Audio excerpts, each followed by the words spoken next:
to New Digs, and we have survived the holidays, have thawed out after doing our outdoor container videos, and it's now mid-January, and if you can see out the windows, we're here in Jill's cozy library with Monty, who's joining us, and we thought we'd try to share our excitement about seed catalogs, because that's what January is about.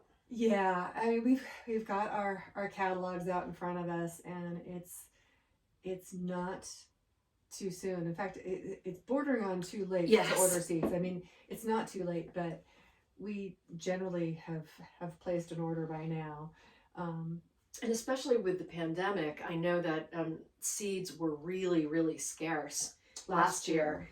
And some of the seed catalogs are even saying things like, get your orders in early because, you know, we're having availability issues. So. Right. But, you know, hope springs eternal. Right. So we've got, you know, Melissa's brought her seeds from last year. I've got all my stuff down here, and we've kind of been poking through and seeing what seeds we have left over that are still going to be viable. Right. And, you know, you're a little bit more organized than I am this year, but you know, there's some things that I think that are worth still using from last year. I mean, I have a few seed packets that I never cracked into. Me too. You know, from last year. This was our list last year, and we kind of divided and conquered. And there were things on here that we ordered, we were so excited about, and I never got them in the ground. Yeah, you know. Some seeds store better than others.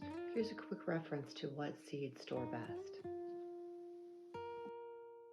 It's that whole sort of your eyes are bigger than your tummy kind of thing. It's like sometimes our excitement is bigger than our amount of grow lights we have. It's like grocery shopping when you're hungry. Right.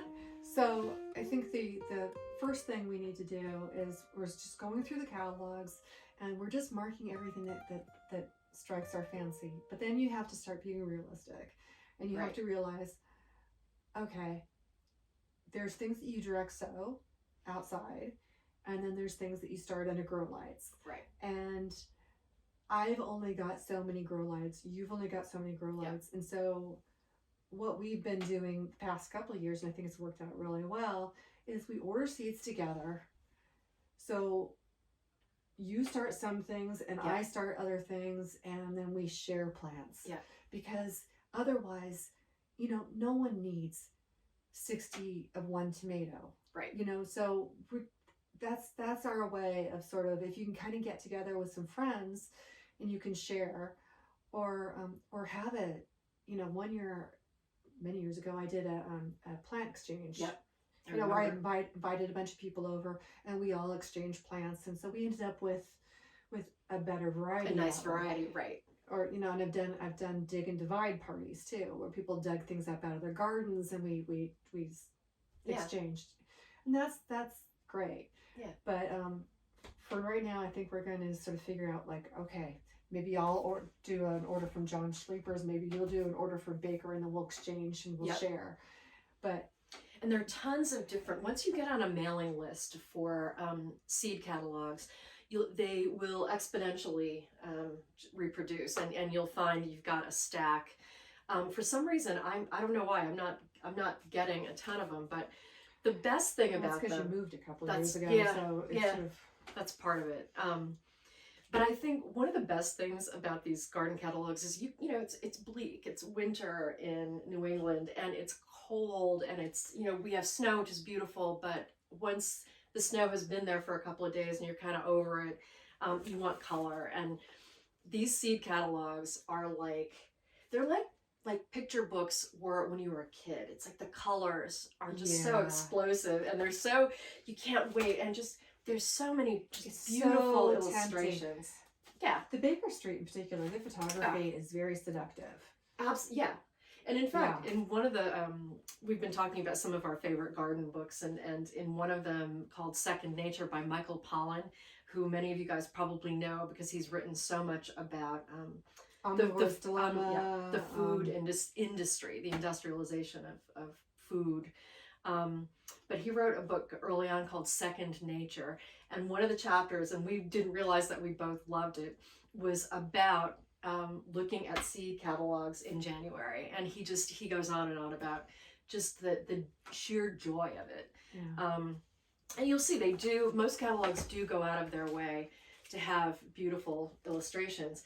This is an interesting one though, because inside this is you'll see it isn't filled with colorful illustrations, but there's so much information and so many cool varieties. And this one I particularly love because they're very good about telling you about whether or not it's a plant that's good for pollinators or Right. It's just really descriptive and very, very good, solid information. And Yeah. they're a local company, so I feel like they're going to be a solid source for where we are. And plus, they specialize. This one, John Sheeper, specializes in just kitchen garden seeds. So it's going to be There are flowers. food crops. Yeah, There are but flowers, things that are edible or things that, herbs and things like that. good things that are pollinators that bring pollinators into your edible garden. Yeah. And like this catalog, for example, this is Baker. It's Baker Creek. This is the abbreviated version of this big tome. They specialize in heirloom seeds. And heirloom is a term that gets battered around. It's a little breezy of a Yeah. term. It's sort of like saying something is vintage. Yeah. Vintage there's no legal definition of vintage. There's no legal definition of heirloom. Right. But it does mean that it's an old-fashioned variety that maybe has been, some people say a definition is it's got to be a variety that's been around 50 years or more, but it's a variety that people it's have, really more about being open pollinated. which means that the plant, if you collect the seeds from the plant and you plant them next year, it will come back true, as opposed to, and this is sort of complicated, but if you plant seeds of that you've collected from a hybrid plant, which is a creation. It's something that people Professional hybridizers have combined two different, let's say a tomato, for instance. They might like the color and flavor of this tomato, but like the size of this tomato, Right. and so they've made a hybrid. But If you collect the seeds from a hybrid, it won't come back true. An example of that is, for years, I always save my seeds from my tomatoes, and I noticed a few years ago that my sengolds weren't coming back golden. They were growing more and more red. And then it dawned on me that sengolds are not an heirloom. And so I was getting tomato plants and they were yummy, but every year they were getting a little less like a sengold. Yeah. And they're reverting back to their parent plants. Right. So now I know that if I want sengold, I have to buy new seed every year. Right. Or buy the plant. Or buy the plant. Right. But like I have a candy stripe Roma that is an heirloom, and so I collect those seeds, and that works beautifully. Yeah. And a lot of times, people who either nurseries who are selling the plants themselves or who are selling the seeds are excited to that they're selling heirlooms, and so there will be some reference to it on the packaging. Mm-hmm. But it means it's an old-fashioned variety that has stood the test of time and that people like. And so a lot of these, you see this especially with tomatoes now, Mortgage Lifter and Cherokee Purple, and there are just some that you see, and they really are these big, beautiful tomatoes that have Tomatoes people in have particular, loved. And I'm not knocking hybrids, modern Right. hybrids, because there are some really great modern hybrids. For sure. But some of the heirlooms, the reason that the heirlooms might not be a tomato that you see in the grocery store is because it might have a thin skin. Yeah. Or- Doesn't transport well. Or it doesn't transport well. Exactly. A lot of things you see in the grocery store are in the grocery store because they keep a long time or they transport well. And so that's, when you're doing your own garden, it's your chance to do something a little Exactly. different. It's a chance to try a tomato that you don't see every day in the grocery store, or you can really kind of Experiment. you can experiment, and you can try something that's a different color, or just Yeah. that's beautiful on the plant as well as beautiful on your plate and delicious to eat. So You gotta grow stuff that you're actually gonna use and you're actually gonna eat, stuff that you like. I know that sounds really dumb and basic, but like sometimes it's tempting to grow some weird vegetable that you're really not gonna eat. Right. I mean, last year I dedicated a certain amount of space to celery, and it's like, celery. This year I'm not going to do that. Yeah. And Yeah.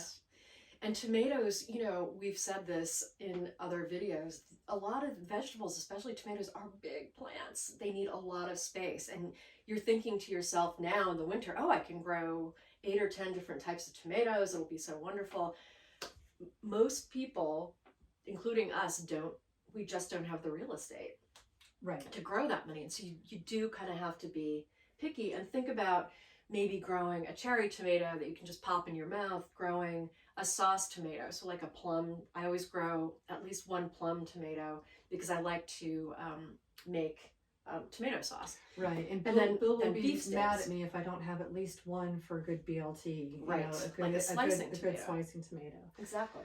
So, yeah, and think about things like cucumbers and squash, which are if you're a beginning gardener and you want to try something really easy, cucumbers and squash generally get planted right in the ground. They're direct seeded and they're super easy to grow, but just know that they're gonna take up a lot of space. well, you can grow them up. That's true. You can grow them up things. Yeah. So it also, another thing to think about is, are you going to eat things fresh, or are you going to try and store things? I mean, Right. meaning like, if you're going to do a squash, are you going to don't do all That's all great. squash you're going to eat Summer fresh, squash. because you will be up to your eyeballs in squash and you can't eat it fast enough. Anybody who's ever grown a zucchini or a yellow squash knows this. Yeah. That you can't, there's a point in the summer when you cannot give them away.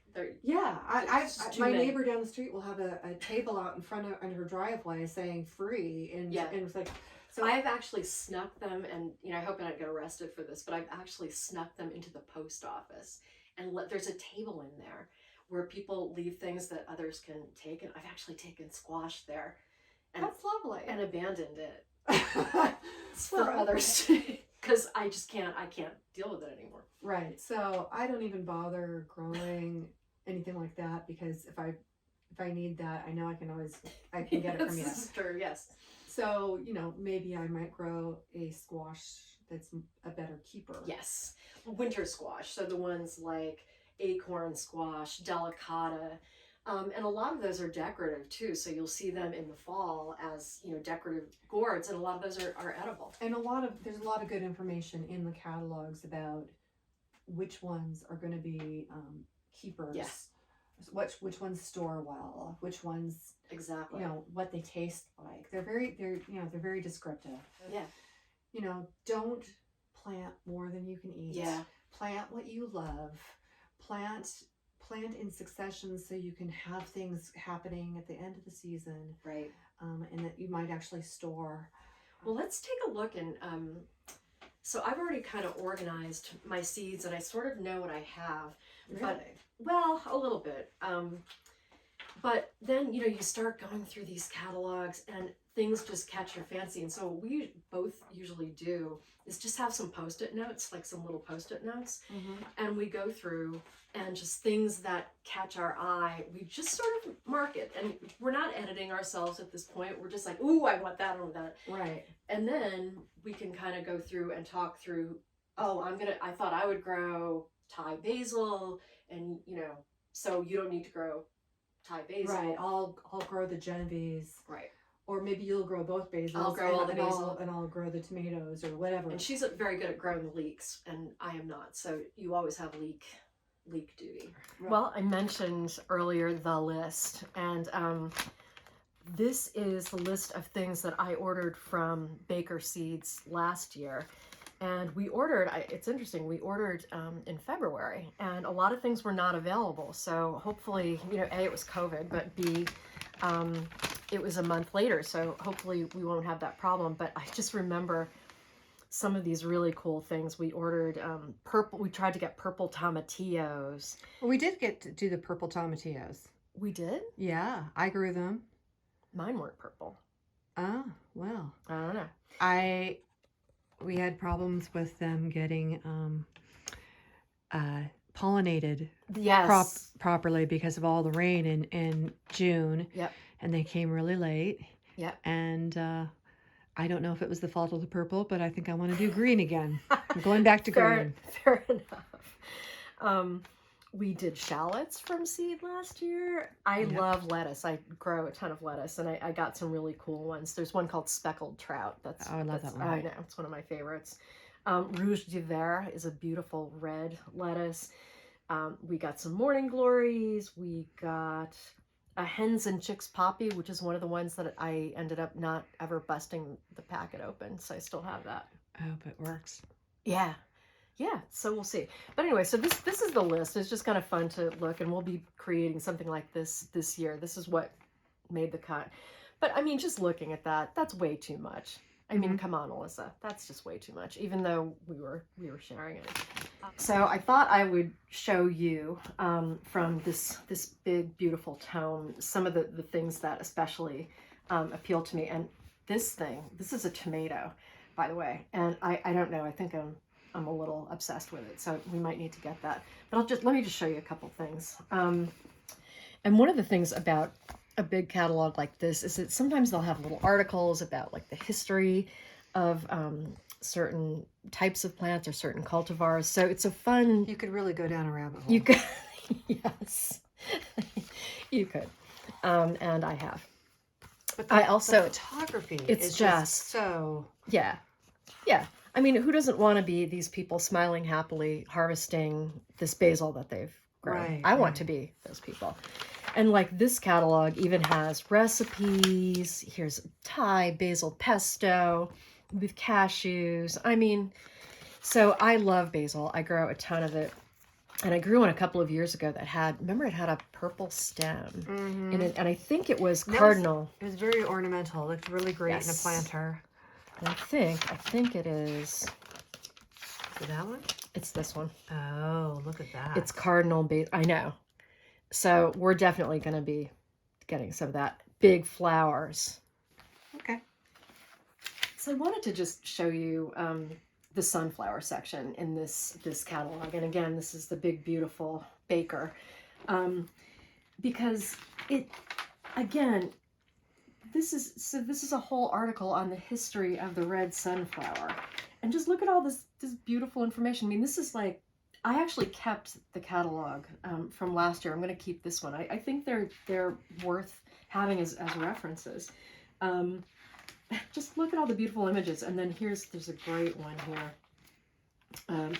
By the way, this is the Mexican sunflower, which I grew in my garden last year. It is an heirloom. I did save seeds, so I'm hoping. Yeah, so I'm hoping that it will come back. But in the event that it doesn't, at least I know I can get seed from here. This is one of the best performers in my garden last year. Look at all these sunflowers, and this picture is just amazing. And they actually have a recipe for a grilled sunflower head, which I think one must just try. It probably tastes like chicken. One thing you might want to think about when you're ordering your seeds is where the seed company is. I love Baker Creek, but they're in Missouri. So if you wanted something that was a little bit more local to you, like for us, Kitchen Garden Seeds is just a couple towns over. So I know that they're likely to have a lot of good selections for us for here. Another catalog I like, or another company I like, is Fruition Seeds, and they're up in the Finger Lakes of New York. And I don't have a catalog from them, but they've got a really good website. So I tend to shop for them more online. So here's just a little shot of some of the many seed companies. You can buy seeds in the supermarket, you can buy them at Home Depot, you can buy them at Lowe's. Lots of different places sell them. But they tend to be, I would say Burpee is probably the most common vendor that you'll see. And Right. Burpee seeds are great. But we were mentioning Fruition Seeds. That's one we love. I love Seeds of Change. They're organic, and they really are committed to sort of pollinators and things like that. And this is a local one in New York. This is the Hudson Valley Seed Library. And the packaging is beautiful. for starters. Many people actually collect these, and local artists in the Hudson Valley design the packaging. Okay. So we wanted to share with you some of our seed bloopers, I guess you would say. So I have these very fancy jars that I bought to save seeds in. And this is just a melange of beans that I am sure they might be edible, I don't know. They're probably not viable as seed. And then this is another good one. This is typical. I have no idea what that is. Yeah, so there's really no point in saving seeds if you don't have a clue. Like this one, I very carefully made sure that I had the right package with it. But yet I've got this other package full of seed I collected from a different poppy, and I know it's a different poppy, and I recall it being a purple poppy, but I've got no label for it. Nice. I have my, I don't know what that is. At all. Like, what is that? It's nice pod, but what the hell is that? And I, of course, thought that putting the pod in there was going to help me remember, but... Well, I thought, of course, I would remember this. I went to the trouble to put it in a nice container. So I literally am having heart palpitations. I am very overstimulated. This is caffeinated tea. I'm quite sure, but it's those garden catalogs. They're a lot. It is, and so I think that the most important message here is it's fun. Yeah. Have fun with it. Look at a lot of catalogs and choose things that you get excited about. Yeah. But just try and limit yourself a little bit, because it's really easy to get too many seeds and be very excited about it all, and just only get half of it in the ground. Yeah. You know what I mean? So if you get too many seeds, share them with your friends. Right. It makes it so much more fun to garden if you've got somebody to garden with, and that you can kind of share things with and everything. So yeah, and just like thinking about our tomatoes last year, like it was such a bad year for tomatoes, and we were able to commiserate about that, and so it's that's the fun of gardening, and it's you just never know what the season's going to bring, but this is the time of dreaming and imagining utopia. Gardeners are optimistic, and it's always about next year. It's imagining cloud cuckoo land. Pardon? Cloud cuckoo land. It's from maybe Herodotus or somebody, some ancient. Of course it is. And it's like a utopia. It's this imaginary place that could never exist. So just wanted to throw that out there. Okay. And I may have the reference wrong. It may not be Herodotus, but if I am wrong, I will correct it in a future video. On that note, thanks for joining us today. We're going to sit down and narrow down our list, and maybe that next time on New Digs we'll show you what we got. Yeah, that's a great idea. And Monty's knocking over the tripod. Okay. If you saw the camera go a little bit, it's that Monty here has joined us in the shot, and he wanted to say bye and thank you for watching him in New Digs. Yes, we'll see you next time on New Digs. Bye. Guys, I have to do this. I have to take responsibility for myself. Cloud Cuckoo Land is not a reference from Herodotus, the historian. Should have known that. It is a reference to Aristophanes' The Birds, which is a play. So I needed to clarify that. I don't want to be on the record and get bashed for an incorrect reference to the origins of Cloud Cuckoo Land.